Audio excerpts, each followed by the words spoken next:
Hi there, welcome to our channel. And if you want to change screen resolution on your Samsung Galaxy S25 Ultra, then you have to go to settings. Now you just need to scroll down and you'll find display. Tap on it and scroll down, and here you'll find screen resolution.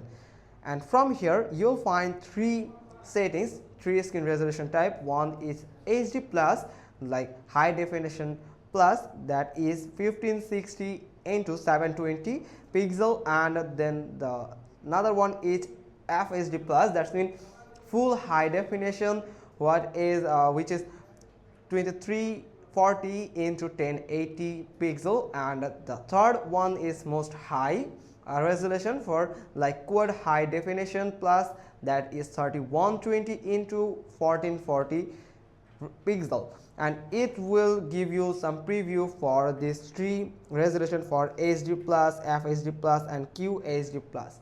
And then you can just tap on it and then tap on apply, and it will take a while and it will change your screen resolution according to your needs.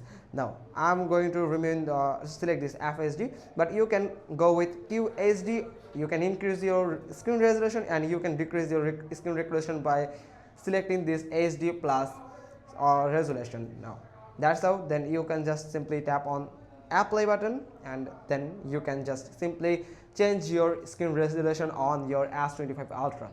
Hope you got this. If so, then give us a thumbs up. Don't forget to subscribe our channel, click on the bell icon, and we will get back to you soon with another informative video. Thanks for watching. Till next time.